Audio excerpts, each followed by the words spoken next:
Paz e alegria, queridos irmãos. Gratidão por mais uma oportunidade de estudo, de trabalho na seara de Jesus. E para darmos início ao nosso estudo, nós vamos ler primeiramente uma mensagem e em seguida faremos a prece inicial.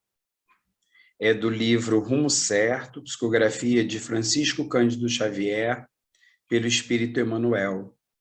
Agressores e nós. Quase sempre categorizamos aqueles que nos ferem por inimigos intoleráveis. Entretanto, o Divino Mestre que tomamos por guia determina venhamos a perdoar-lhes 70 vezes 7. Por outro lado, as ciências psicológicas da atualidade terrestre nos recomendam que é preciso desinibir o coração, escoimando-o de quaisquer ressentimentos, e estabelecer o equilíbrio das potências mentais, a fim de que a paz interior se nos expresse por harmonia e saúde.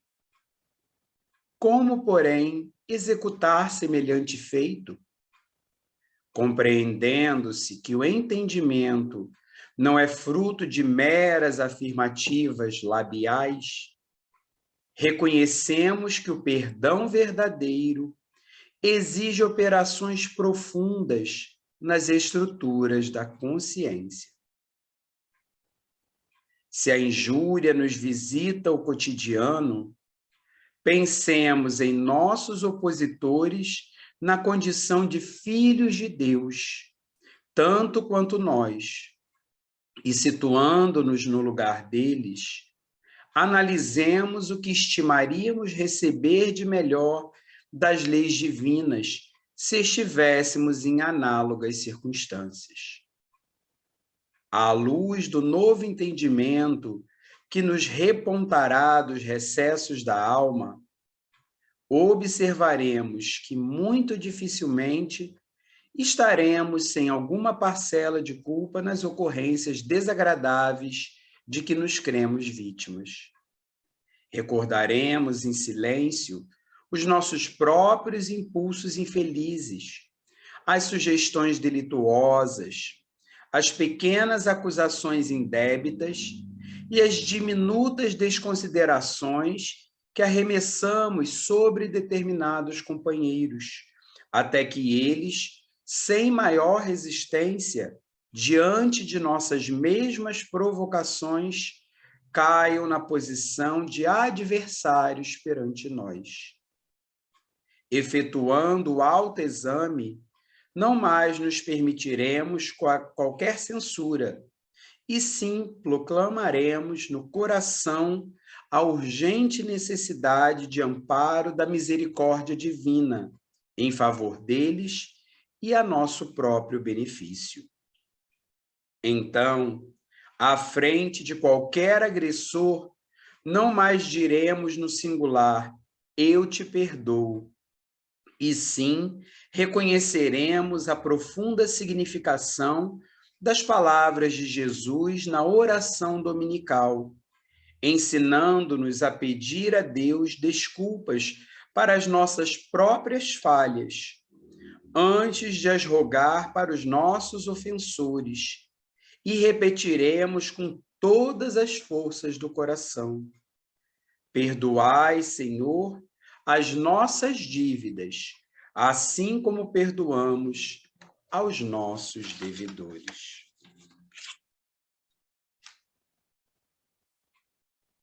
E assim, reflexivos com essa mensagem profunda, significativa, importante de Emmanuel, elevemos o pensamento a Jesus em oração. Amado Mestre Jesus, aqui nos encontramos, Senhor, reunidos em Teu nome, para recordarmos as lições do Teu Evangelho, fundamentais para nortearem as nossas vidas na senda do bem, no sentido do progresso, da evolução. Sê conosco, Senhor, agora e no decorrer do nosso trabalho, que assim seja.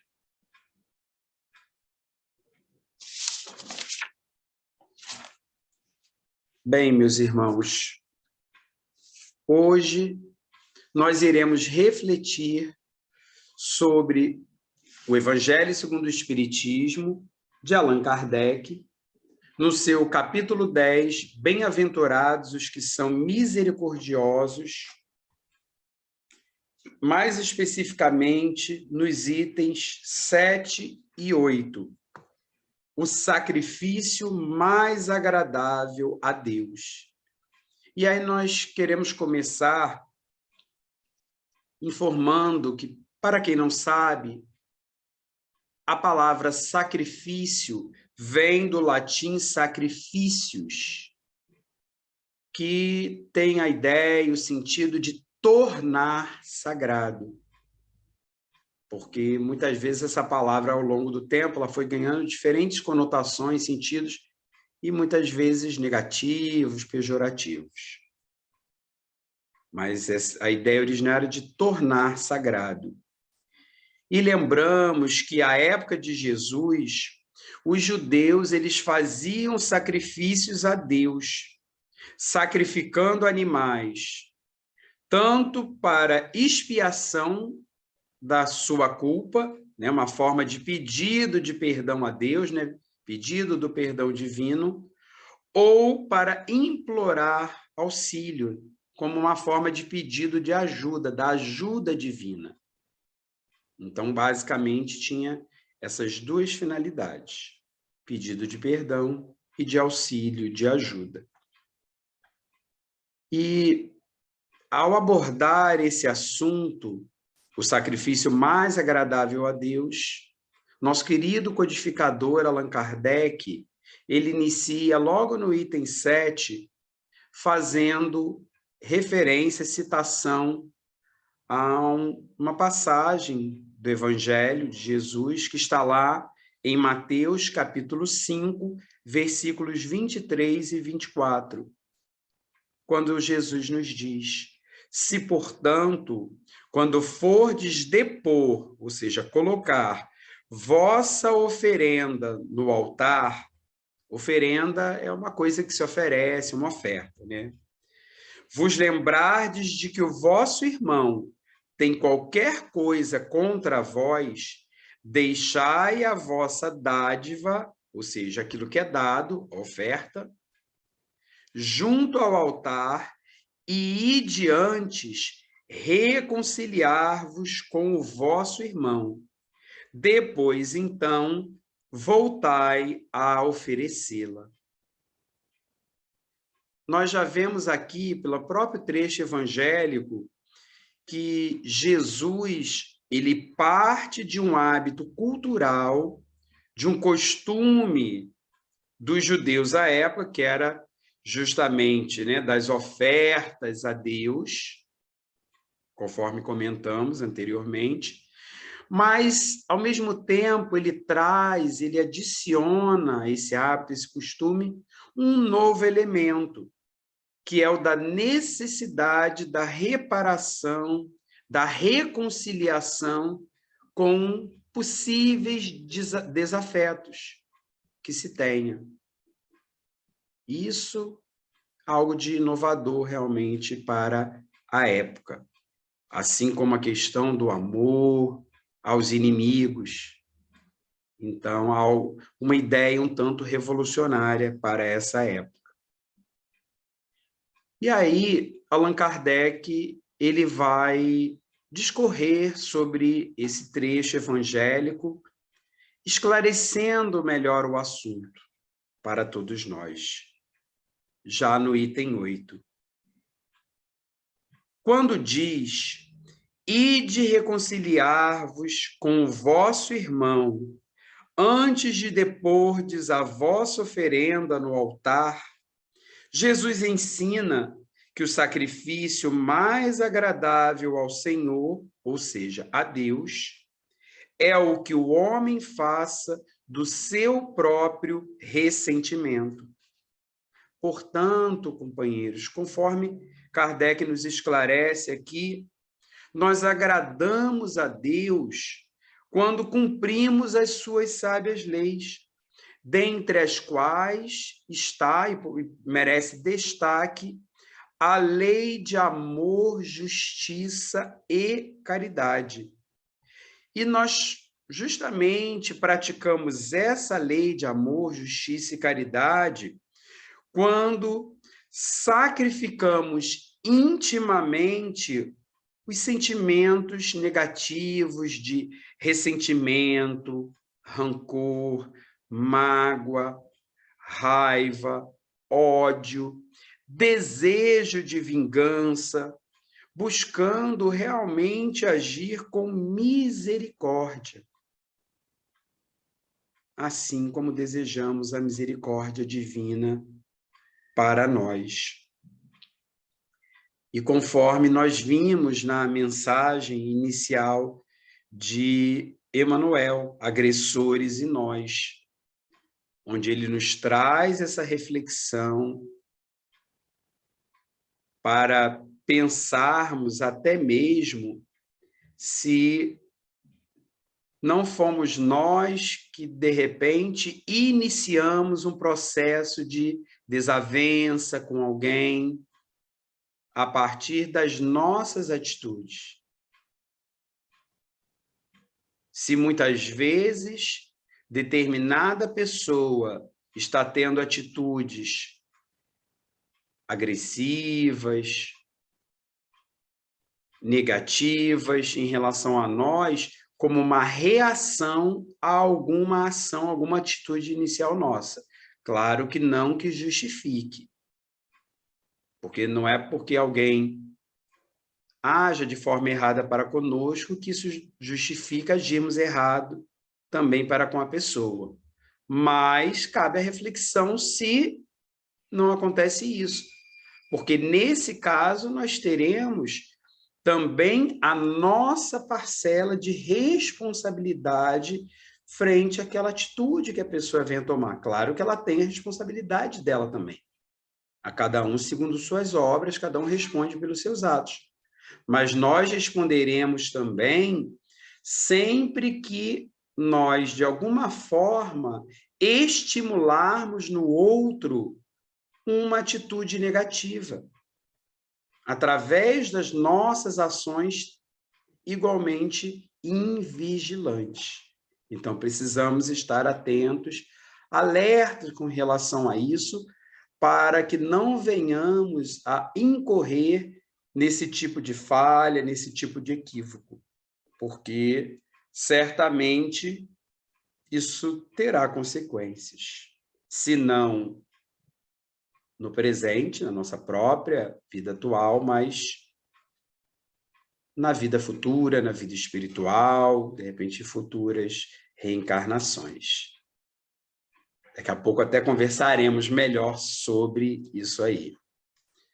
E aí prossegue Kardec, falando sobre o que Jesus ensina com esse trecho. Que antes de se apresentar para ser por ele perdoado, no caso por Deus, né, perdoado por Deus, precisa o homem haver perdoado e reparado o agravo, a ofensa que tenha feito a algum de seus irmãos. E fica clara aí para nós a necessidade extrema e urgente do perdão.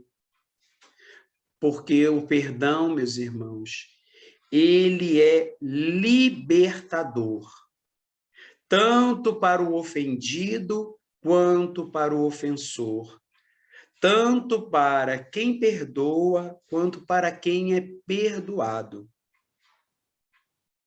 Libertação em vários aspectos e sentidos. Libertação, por exemplo, de sentimentos negativos, de ressentimento, mágoa, rancor, por parte daquele que é ofendido, ao conseguir perdoar o seu ofensor.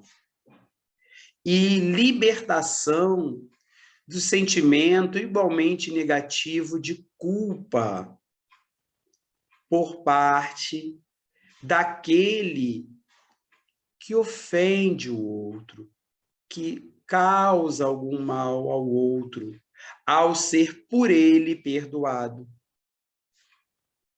Porque a culpa, conforme nos esclarece o Espírito Joana de Ângeles em suas obras, em sua série psicológica, bastante conhecida, lida, estudada no movimento espírita, ela deixa claro que a culpa ela não nos ajuda em nada em nosso processo evolutivo, porque a culpa ela nos paralisa a partir do momento em que ficamos remoendo nossos erros, nossos equívocos, e ficamos parados ali, nos alimentando psiquicamente de forma negativa desse sentimento pesado da culpa.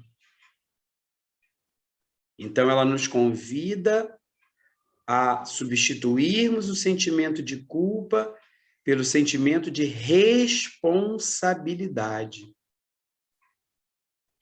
Nos responsabilizarmos pelos nossos atos, tendo a consciência de que as nossas atitudes elas têm e terão consequências. E precisamos estar prontos para arcar com essas consequências. Isso, sim, é uma atitude psicologicamente mais madura, de reflexão, de autoconsciência, e que realmente vai nos ajudar em nossa jornada evolutiva. Porque aí nós tomamos consciência do nosso erro, do nosso equívoco, nos arrependemos e muitas vezes sofremos com isso. A expiação é justamente esse sofrimento decorrente do mal que praticamos, mas não paramos aí. Buscamos as oportunidades de reparação daquele erro, daquele equívoco.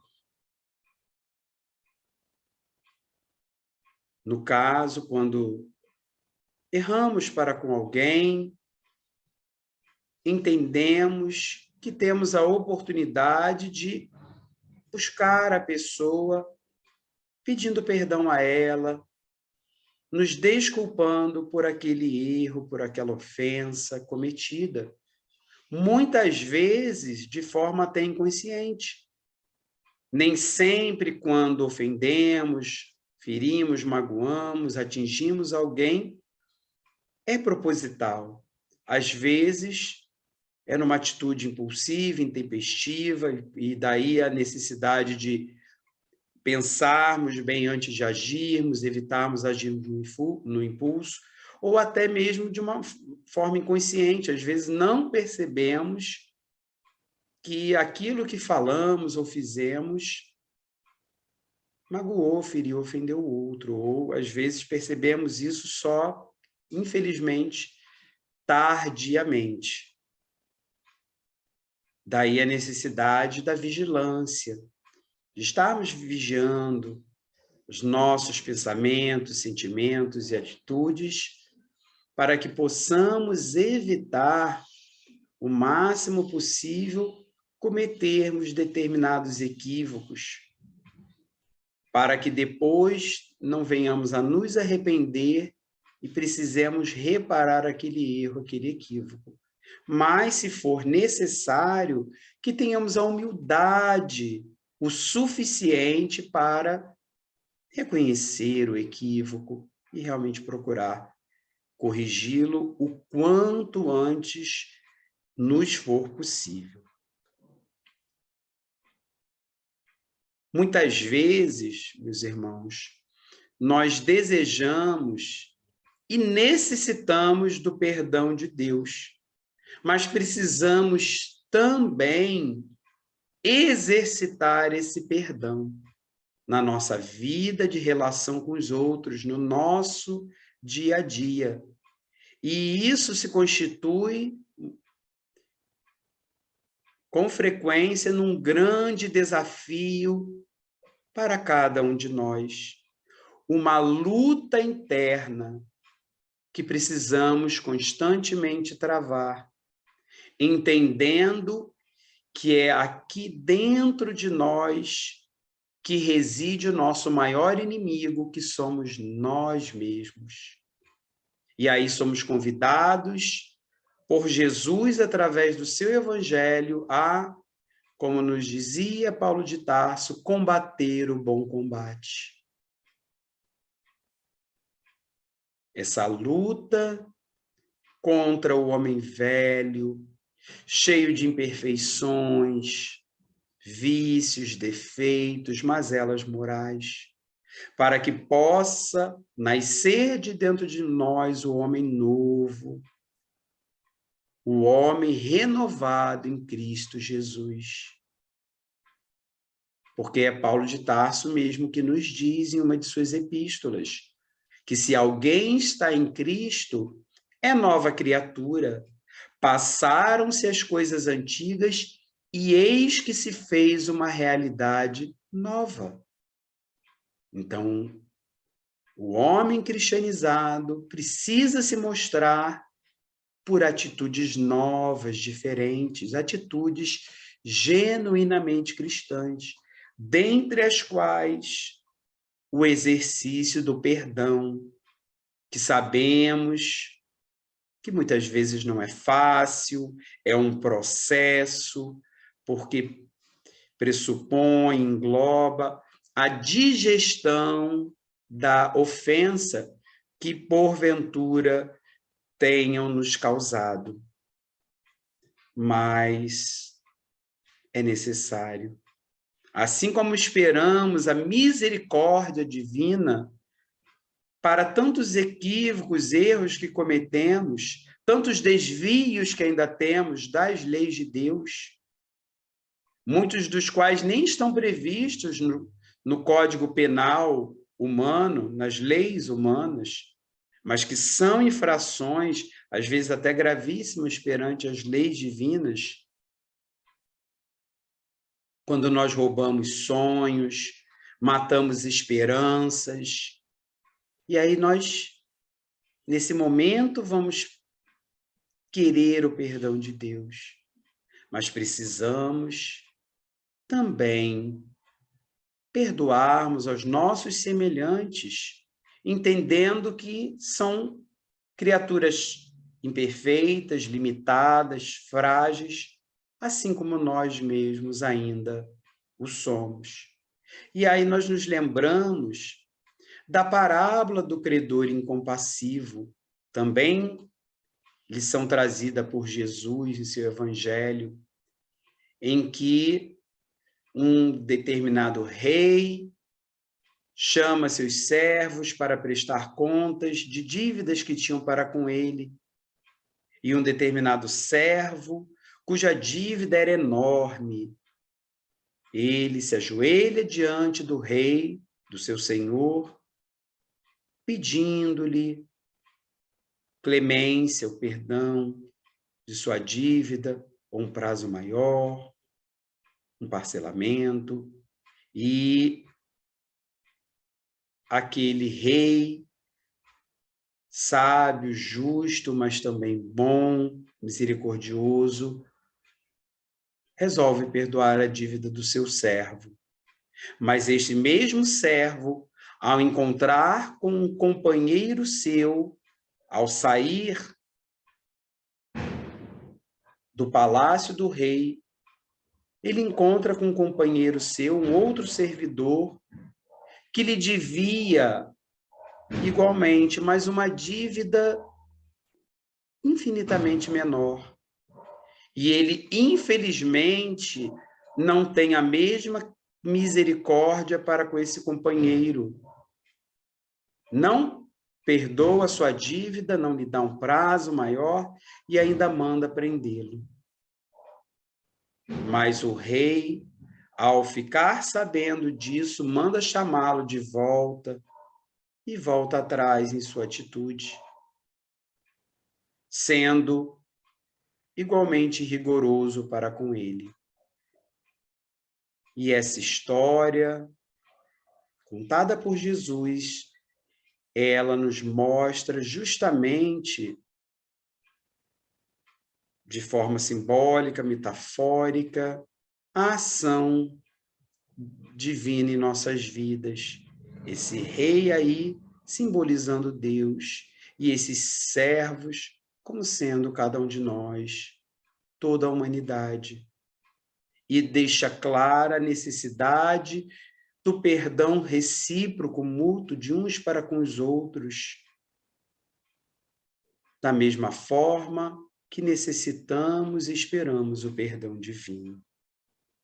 E o Espiritismo, meus irmãos, ele facilita esse processo do perdão através do conhecimento que temos e da convicção na reencarnação e, junto com ela, da lei de causa e efeito. Sabedores que somos de que a semeadura é livre, mas a colheita é obrigatória, colheremos aquilo que plantamos. E isso nos dá uma certa tranquilidade e uma grande confiança na justiça divina, que, diferente da justiça humana, que é falha, a justiça divina é perfeita, como perfeito é o próprio Deus. E ninguém fica impune perante os mecanismos das leis divinas. Isso traz serenidade ao nosso coração em determinadas situações e circunstâncias da vida, nos dando a necessária paciência para aguardarmos o momento oportuno em que a própria justiça divina se encarregará de cobrar determinadas atitudes de certas pessoas, de certos irmãos de caminhada, de jornada. Ninguém precisa buscar fazer, como se diz, justiça com as próprias mãos, porque nós não somos Deus. Não nos cabe esse papel. Dependendo da situação, caberá sim a justiça humana, ao juiz, que tem essa função. Mas determinadas situações que, conforme dissemos, não estão previstas nas leis humanas, mas que são equívocos, violações às leis divinas, a justiça divina se encarregará. Porque todos nós, ao desencarnarmos, teremos o momento de estarmos perante o tribunal da nossa própria consciência, que nos condenará ou nos absolverá, dependendo das nossas atitudes durante aqui a nossa trajetória de vida terrena. E prossegue ainda Kardec dizendo: só então a sua oferenda será bem aceita, porque virá de um coração expungido, ou seja, limpo, livre de todo e qualquer pensamento mau. Então, Kardec nos faz refletirmos aqui sobre a necessidade do exercício do perdão, sim, mas não do perdão meramente de lábios, e sim do perdão de coração, do perdão verdadeiro, e que consiste, conforme aprendemos aqui no próprio Evangelho segundo o Espiritismo, nesse mesmo capítulo, Bem-aventurados os que são misericordiosos, consiste no esquecimento das ofensas. Porque quando dizemos que perdoamos alguém que tenha nos ofendido, nos magoado, nos ferido, mas ficamos remoendo aquele ato praticado contra nós, isso significa, queridos irmãos, que ainda não conseguimos verdadeiramente perdoar esse irmão equivocado. Ainda não conseguimos elaborar por completo esse processo de perdão em nosso íntimo. Nesse caso, o perdão ainda estaria em processo. E isso é algo importante de termos realmente em mente. Buscarmos, se queremos perdoar alguém de verdade, esquecer aquele fato e vida adiante, seguirmos adiante a nossa caminhada, permitindo que ele também siga adiante com novas atitudes, com uma nova postura.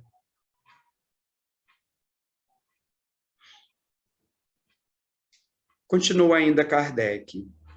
Ele, se referindo a Jesus, materializou o preceito, ou seja, o ensinamento, a lição, porque os judeus ofereciam sacrifícios materiais. Cumpria-lhe conformar suas palavras aos usos ainda em voga, ou seja, ainda de costume. E nós vemos aqui a pedagogia de Jesus. Jesus como mestre por excelência, pedagogo maior de toda a humanidade, usando a didática com muita maestria, através do uso de exemplos concretos, com base em elementos do dia a dia do povo à época. Elementos da cultura judaica, das atividades que realizavam, como, por exemplo, muitas vezes a questão da pesca, a questão do pão, da alimentação, que era costumeira à época, das festividades, enfim, tantas outras. Sendo ponto de partida para seus ensinamentos, suas lições, por compreender que isso facilitaria o entendimento daquelas pessoas. Daí a necessidade de, ao nos debruçarmos sobre as lições de Jesus, procurarmos contextualizá-las à época de Jesus, aos costumes, à cultura daquela época. Kardec ainda diz: o cristão não oferece dons materiais, pois que espiritualizou o sacrifício. Com isso, porém, o preceito, o ensino, ainda mais força ganha. Então, nós percebemos que ao longo do tempo, da história da humanidade, essa relação da humanidade com Deus, ela foi mudando, inclusive através de diferentes formas de adoração a Deus. Que lá no princípio eram de forma totalmente material, materializada. Mas que ao longo do tempo, o ser humano, ele foi evoluindo, foi se espiritualizando e, consequentemente, espiritualizando a forma de adorar a Deus, a forma de estar em contato com Deus. E, inclusive, nessa questão das ofertas, né, das ditas oferendas. E hoje em dia, através do Espiritismo, compreendemos perfeitamente que o verdadeiro sacrifício não é exterior, não é material, mas sim interior, é de natureza íntima. É o sacrifício de nossas mazelas morais, dos nossos sentimentos, pensamentos negativos, dos nossos vícios, defeitos, que precisam ser realmente combatidos e transformados. Diz ainda Kardec, ele, o cristão, oferece sua alma a Deus, e essa alma tem de ser purificada. Então, deixando claro aí para nós a questão do sacrifício do espírito, que consiste em limpar, purificar o coração, o íntimo, para que dessa forma possa verdadeiramente estar em comunhão com Deus.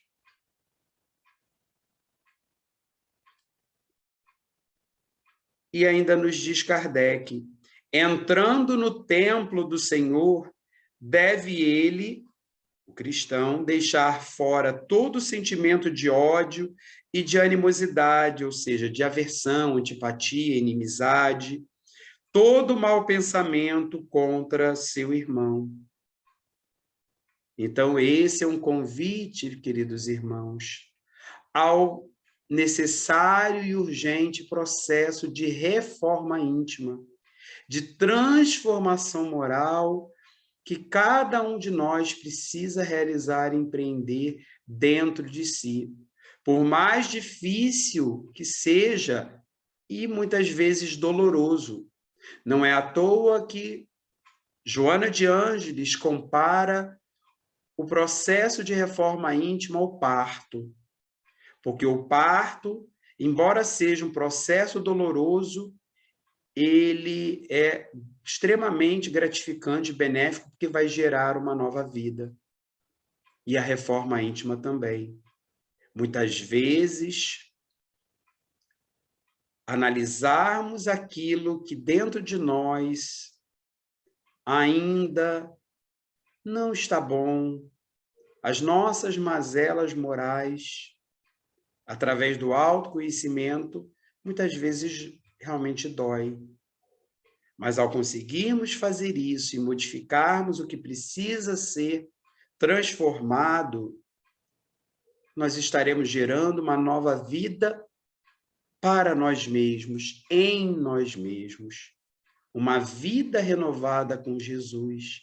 E isso realmente não tem preço e vale todo e qualquer sacrifício interno que venhamos a fazer. E Kardec termina esse trecho tão significativo dizendo: só então os anjos levarão sua prece aos pés do Eterno, ou seja, de Deus. Mais uma vez, deixando claro que importante não é aquilo que é feito de lábios, no caso aqui a prece de lábios, simplesmente mecânica, automática, mas sim de coração, a prece sentida, a prece que vem de um coração puro, que procura cultivar bons sentimentos, bons pensamentos. Essa prece é a que vai alcançar a Deus. Porque quando fazemos uma prece mecânica dos lábios, sem sentir o que estamos falando, essa prece não alcança nem o teto, que dirá chegar a Deus.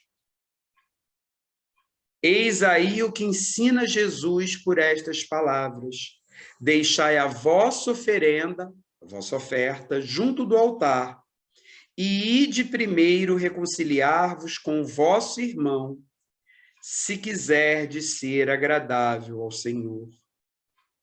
Portanto, irmãos, agrademos a Deus através da fraternidade, da reconciliação, da indulgência, da misericórdia, do perdão verdadeiro.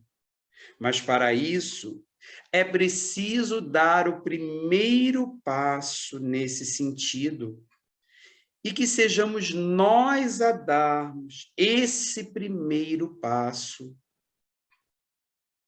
no sentido da reconciliação. E assim, nós queremos encerrar o nosso estudo por falarmos em primeiro passo. Justamente nos lembramos de uma música com esse título, O Primeiro Passo, do Grupo Bem, que é um grupo espírita lá do Espírito Santo, e que expressa justamente essa necessidade de que seja dado o primeiro passo, que é fundamental para os passos que virão. E a letra da música nos diz o seguinte: o primeiro passo pode se dar hoje, e tudo será luz que vai te acompanhar. O primeiro passo, mesmo pequenino, é sempre um gigantesco poder de transformar. O primeiro passo é um marco de passagem, um ato de coragem de quem quer acertar. O primeiro passo deve vir de dentro, então o sofrimento começa a aliviar.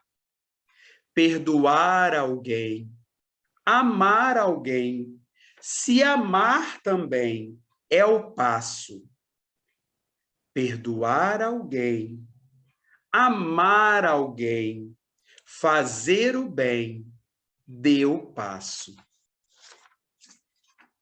E nós vamos agora compartilhar aqui a tela, apresentando essa música, o vídeo com essa música, fechando o nosso estudo, para em seguida fazermos a prece final. Muita paz, meus irmãos.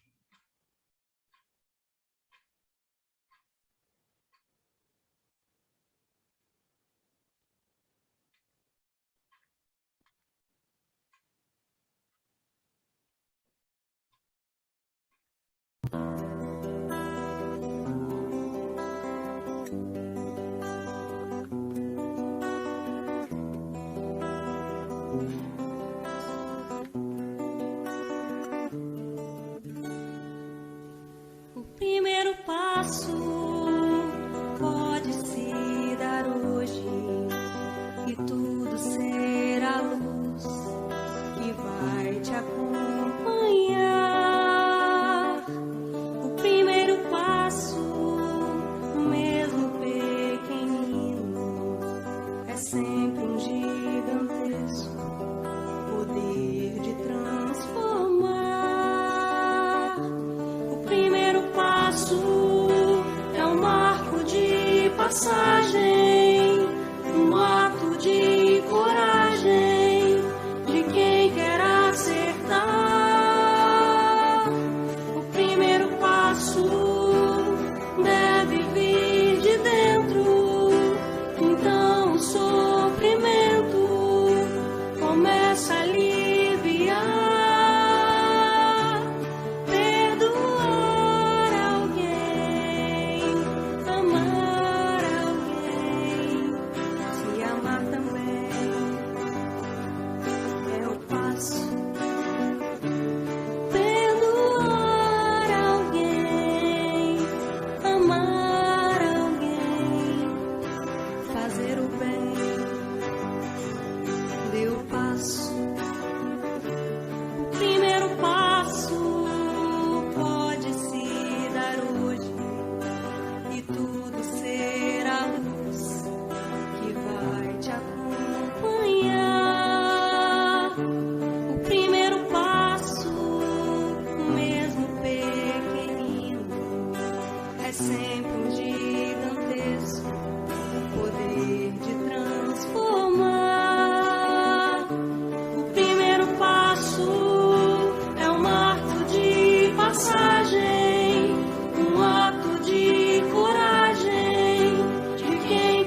fazer o bem,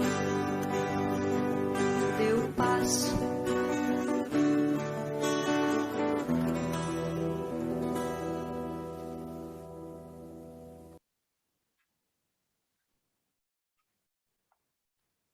E assim, meus irmãos, embalados pelo clima reflexivo dessa música, novamente elevemos o pensamento a Jesus em gratidão. Graças te damos, Senhor, por mais um aprendizado através do teu Evangelho de luz e paz. Ajuda-nos, Senhor, a aprendermos a importante lição do perdão, do amor, da misericórdia. Fortalece em nós, Senhor, o sublime propósito de vivenciarmos essa sublime lição que nos deixaste, exercitando, Senhor, o perdão em nosso dia a dia. Abençoe e ampare a cada um de nós, aos nossos familiares, a toda a humanidade. Graças a ti, Senhor.